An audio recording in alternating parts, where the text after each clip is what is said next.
Police station વિસ્તારમાંથી થયેલ cable ચોરીનો અનડિટેક્ટ ગુનો ડિટેક્ટ કરી 2 ઇસમોને પકડી પાડતી એલસીબી પશ્ચિમ કચ્છ ભુજ.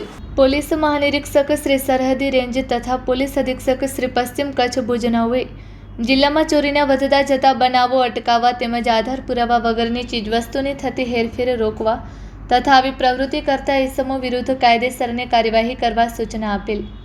પોલીસ ટીમ દ્વારા બાતમીવાળી જગ્યાએ રેડ કરી તપાસ કરતા 2 ઇસમો મળી આવેલ અને તેમના કબજાના વાહનના પાછળના ભાગે વાયરોના ગૂંચળા પડેલ હોય, જે બાબતે મજકૂર ઇસમો પાસે રહેલ સામાન બાબતે કોઈ આધાર પુરાવા કે બિલ બાબતે પૂછતા નહીં હોવાની હકીકત જણાવેલ.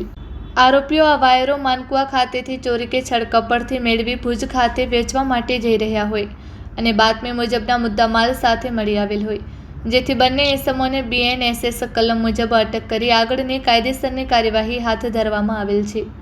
પકડાયેલા આરોપીઓ જુસબ સુલેમાન મોગલ, ઉંમર વર્ષ 33, ધંધો છૂટક વાઈફાઈ કેબલનું કામ, રહે મોટા પીર દરગાહની બાજુમાં સંજોગનગર, તાલુકો ભુજ, તેમજ નવસાદ અલાઉદ્દીન ભટ્ટી, ઉંમર વર્ષ 21, ધંધો રિક્ષા ડ્રાઇવિંગ, રહે જકરિયા મસ્જિદની બાજુમાં ખાસરા ગ્રાઉન્ડ, સંજોગનગર, તાલુકો ભુજ.